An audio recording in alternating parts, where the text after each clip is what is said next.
Hello friends, मैं भुवन रागी the law talks में आपका स्वागत है। दोस्तों, आज की वीडियो में हम एमसी की वेबसाइट पर आपको कौन कौन सी सर्विसेज यूज़ करने को मिलती है उसका एक छोटा सा ओवरव्यू लेने जा रहे हैं। दोस्तों, इस वीडियो का पर्पस जो है, अगर आप सीए, सीएस, सीएमए का स्टूडेंट्स हैं और अगर आप ट्रेनिंग स्टार्ट करने वाले हैं तो एमसीए की वेबसाइट की बेसिक नॉलेज होना आपके लिए बेहद ज़रूरी है, जो कि आपके ट्रेनिंग में काम आ सकती है।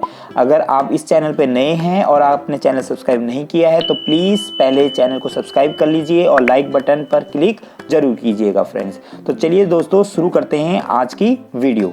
तो फ्रेंड्स, ये है आपकी एमसीए की वेबसाइट। आप जाएंगे mca.gov.in पर। तो फ्रेंड्स, ये है आपका होम पेज। होम पेज पर अगर आप आएंगे तो आपको इस तरह के टैब दिखाई देंगे, home, about MCA, acts and rules. ठीक है, तो होम पेज पे अगर आप देखेंगे तो न्यूज़ एंड इम्पोर्टेंट अपडेट्स का भी टैब कॉलम यहाँ पे दिखाई देगा, जिसमें जो भी रिसेंट जो भी अपडेट्स होंगे तो एमसीए फ्रंट पेज पर डाल देता है फ्रेंड्स। तो यहाँ से भी आप फ्रंट पेज पे भी अपडेट्स देख सकते हैं। उसके अलावा जो होम पेज के अलावा जो है अबाउट एमसीए, इस पे आप क्लिक करेंगे तो इस पे आप देखेंगे कि एमसीए के बारे में आप जान सकते हैं, उसका विज़न क्या है, उसके ऑर्गेनाइजेशन स्ट्रक्चर क्या है। अगर आपको एमसीए के बारे में और जानना है, मिनिस्ट्री ऑफ कॉर्पोरेट अफेयर्स के बारे में, तो आप इस वाले टैब पर जाएंगे। उसके बाद आता है इंपॉर्टेंट टैब है एक्ट्स एंड रूल्स।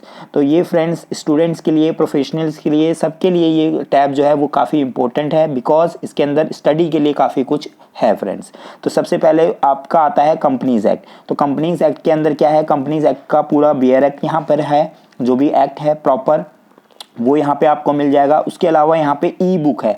तो ई बुक जो है वो काफ़ी इंपॉर्टेंट है, बिकॉज ये हमारी काफ़ी यूज़ होती है रेगुलर वर्किंग में भी, और स्टूडेंट्स के लिए भी ये काफ़ी यूज़फुल है, बिकॉज इसके अंदर proper rules, regulations, rules, notifications वो सारे के सारे डले हुए हैं फ्रेंड्स। ठीक है, तो इस तरह का टैब आपका खुल के आएगा। जब भी आप इसके ई बुक्स को खोलेंगे तो यहाँ पे आप डायरेक्ट सेक्शन डाल के भी कर सकते हैं, या फिर पर्टिकुलर चैप्टर में जाकर भी सेक्शन ओपन कर सकते हैं। जैसे मैं एक एग्जाम्पल के तौर पे एक सेक्शन ओपन करके दिखाता हूँ आपको। तो जैसे मैंने ये सेक्शन ओपन किया तो यहाँ पे आपको प्रॉपर बियर एक्ट की लैंग्वेज आपको मिलेगी। ठीक है, प्लस आपको जो भी अमेंडमेंट उसमें हुआ होगा वो यहाँ पे दिखाई देगा, नोटिफाई कब हुआ वो यहाँ पे आपको दिखाई देगा फ्रेंड्स। ठीक है, आप किसी राइटर के जो राइटिंग्स पढ़ते हैं उससे बेटर कि आप खुद से इंटरप्रिटेशन निकालें और बियर एक्ट की लैंग्वेज पढ़े फ्रेंड्स। ठीक है, उसके बाद यहाँ पे आप रूल्स भी देख सकते हैं। रूल्स भी प्रॉपर यहाँ पे सारे के सारे जो भी आपके रूल्स हैं कंपनीज एक्ट के अंदर वो यहाँ पे दिखाई देंगे, और इसके अलावा कब से ये इफेक्टिव हुआ और क्या रिसेंट नोटिफिकेशन वो भी यहाँ पे दिखाई देगा फ्रेंड्स। तो इसका यूज़ करना बेहद ज़रूरी है। अगर आप स्टूडेंट्स हैं या प्रोफेशनल हैं, आप इसका यूज़ ज़रूर कीजिएगा फ्रेंड्स। उसके अलावा जो भी रिसेंट अमेंडमेंट्स आई हैं वो यहाँ पे आपको दिखाई देगी, जो भी बिल प्रपोज्ड है वो भी यहाँ पे आपको दिखाई देंगे।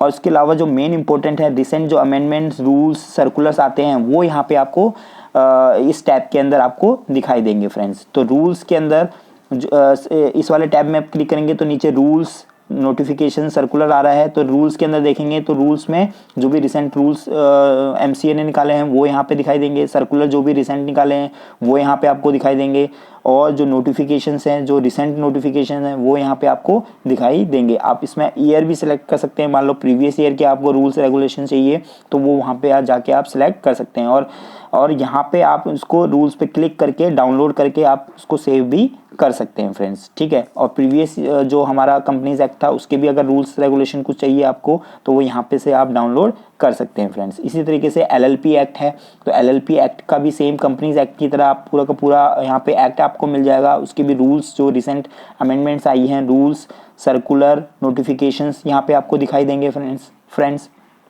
ठीक है, रिसेंट जो भी चेंजेस आए हैं वो यहाँ पे एलएलपी से रिलेटेड वो यहाँ पे आपको दिखाई देंगे फ्रेंड्स। ठीक है, ऐसी ही नोटिफिकेशंस जो भी रिसेंट आई है वो यहाँ पे आपको दिख जाएगी, सेम कंपनीज एक्ट की तरह। और उसके बाद आता है आपका माई वर्क प्लेस। इसमें आप लॉगिन करके, सेम वही लॉगिन करके जो भी ये सर्विसेज है उनका यूज़ कर पाएंगे जिनमें लॉक लगा हुआ है फ्रेंड्स। ठीक है, उसके बाद देखते हैं माई एमसीए सर्विसेज के अंदर। तो एमसीए सर्विसेज के अंदर अगर आप ध्यान से देखेंगे सबसे ऊपर आता है डीएससी सर्विसेज। इसमें मैं मेन टॉपिक्स के ऊपर बात करने वाला हूँ। एसोसिएट डीएससी आपको यहाँ पे दिखाई दे रहा है, ये किस लिए काम आता है फ्रेंड्स? जब भी आप डीएससी बनाते हैं, डिजिटल सिग्नेचर बनाते हैं, तो उसको रजिस्टर करना पड़ता है एमसीए की साइट पर। तो कहाँ पे रजिस्टर होता है वो? एसोसिएट डीएससी में जाके।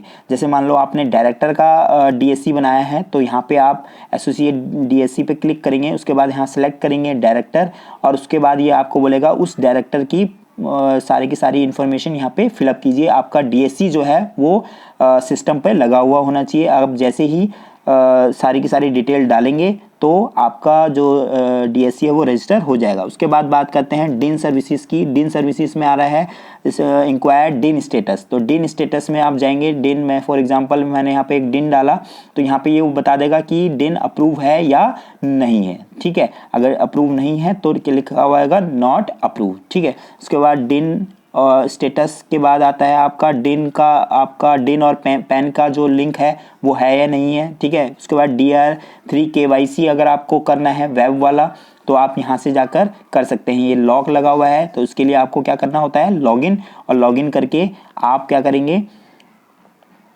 KYC वेब करेंगे फ्रेंड्स। ठीक है, उसके बाद आपका आता है मास्टर डेटा। तो मास्टर डेटा में क्या होता है? कंपनी की अगर आपको इन्फॉर्मेशन चाहिए तो मास्टर डेटा में जाकर व्यू कंपनी और LLP मास्टर डेटा पे क्लिक करेंगे। ठीक है, जैसे ही आप इस पे क्लिक करेंगे तो आपको कंपनी का क्या डालना होगा? सिन नंबर डालना होगा। अगर आपको सिन नंबर नहीं पता है, कंपनी का नाम पता है, नाम डालेंगे, उसको सर्च वाले पे क्लिक करेंगे, यहाँ पे कंपनी का नाम डालेंगे। फॉर एग्जाम्पल मैं यहाँ पे कुछ भी डाल लेता हूँ, ABC। ठीक है, ABC मैंने डाला यहाँ पे, तो यहाँ पे निकल के आ रही है कंपनी। जो भी आपकी कंपनी होगी उसको आप सेलेक्ट करेंगे तो आप ऑटोमेटिकली यहाँ पे सिन नंबर आ गया। उसके बाद ये कैप्चा अगर आप डालेंगे तो उसके बाद पूरी कंपनी की इन्फॉर्मेशन या LLP की इन्फॉर्मेशन आ जाएगी फ्रेंड। ठीक है, इसी प्रकार सेम व्यू चार्ज स्टेटस है, चार्ज शीट जो भी आपके कंपनी में चार्ज है इंडेक्स उसका आ जाएगा। उसके लिए भी वही कंपनी का इन्फॉर्मेशन आपको डालनी रहेगी, कैप्चा डालना रहेगा, तो चार्ज का आपका इंडेक्स आ जाएगा। उसके बाद आपको अगर देखना रहेगा कि भाई कंपनी के सिग्नेटरी कौन है, सिग्नेटरी डिटेल डालनी है, तो सेम वही कंपनी की इन्फॉर्मेशन डालनी है। तो आपकी कंपनी में कौन कौन KMP और डायरेक्टर है वो दिख जाएगा। ठीक है, उसके बाद बात करें हम MCA सर्विसेज के अंदर आता है एक डायरेक्टर्स मास्टर डेटा। मान लो आपका जो डायरेक्टर है वो किस किस कंपनी में डायरेक्टरशिप होल्ड करता है, तो उसकी डिटेल आपको देखनी है। तो डिन नंबर आप उसका डालेंगे, कैप्चा डालेंगे, तो ऑटोमेटिकली आपको डायरेक्टर की डिटेल, जिस भी कंपनी में वो डायरेक्टर है वो उस कंपनी की डिटेल यहाँ पे आ जाएगी फ्रेंड्स। ठीक है, सेम उसी तरीके से एक है view director and designated partner details. ठीक है, तो ये लॉक वाला है, मतलब कहने का है लॉगिन करके आपको होगा। इसमें प्रॉपर डिटेल्स आती है कि कितने टाइम से कितने टाइम तक वो डायरेक्टरशिप होल्ड किया। अगर वो पहले किसी कंपनी में था, ठीक है, तो उसका भी यहाँ पे शो करता है कि वहाँ से रिज़ाइन किया हुआ है। ठीक है, तो इसी तरीके से अलग अलग सर्विसेज यहाँ पे आप देख पाएंगे। जैसे फॉर एग्जांपल यहाँ पे कंपनी की सर्विसेज है, कंपनी का नेम चेक करना है आपको। ठीक है, LLP सर्विसेज है। तो मैं कुछ इंपॉर्टेंट चीज़ें देख लेता हूँ। जैसे कि यहाँ पे आपको दिख रहा है एक पे लेटर।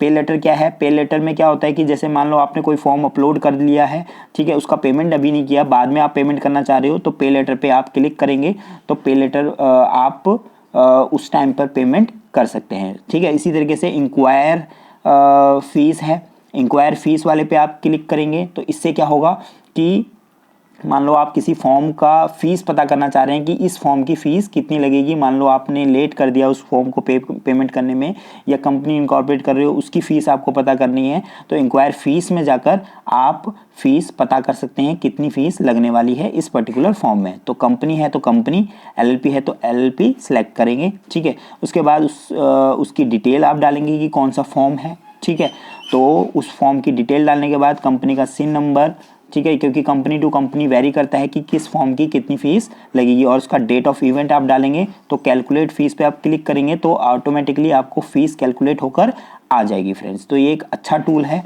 जिससे आप फीस का पता कर सकते हैं फ्रेंड्स। ठीक है, उसके बाद बात करें कि इसके अंदर आता है view public documents. Certified copy अगर आपको लेनी है या फिर पब्लिक डॉक्यूमेंट्स आपको चेक करने हैं तो वो यहाँ पे जाके आप क्लिक कर सकते हैं, वो आपको यहाँ पे दिख जाएंगे फ्रेंड्स। ठीक है, उसके बाद बात करें हम ट्रैक पेमेंट स्टेटस पे अगर हम बात करें तो ट्रैक पेमेंट स्टेटस वाला जो टैब है, यहाँ पे आप देख सकते हैं अगर आपने किसी फॉर्म की अपलोड किया है, उसका पेमेंट कर दिया है, तो यहाँ पे आप ट्रैक कर सकते हैं कि पेमेंट हुई है या नहीं हुई है, या अपना चालान भी जनरेट कर सकते हैं फ्रेंड्स। ठीक है, इसी तरीके से और एक और टैब है ट्रैक्ड SRN, ठीक है, या ट्रांजैक्शन स्टेटस। यहाँ पे भी आकर आप देखेंगे तो आपको दिखाई देगा कि आपका जो लॉगिन से जो भी फॉर्म अपलोड हुआ है वो अप्रूव हुआ है या नहीं हुआ है, या रिजेक्ट हो गया है, वो यहाँ पे आपको दिख जाएगा। ठीक है, अब बात करते हैं लॉगिन की।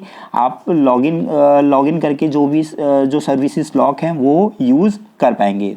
ठीक है, अपना लॉगिन आईडी डालना है, कैप्चा डालना है। ठीक है, अगर आपका रजिस्टर नहीं है तो आप एमसीए की साइट पर अपना रजिस्टर आईडी भी बना सकते हैं। अगर आप स्टूडेंट हैं या प्रोफेशनल हैं तो रजिस्टर नाउ पे जाकर आप अपना आईडी यहाँ पर बना सकते हैं फ्रेंड्स। ठीक है, तो ये थी आपकी एमसीए की सर्विसेज।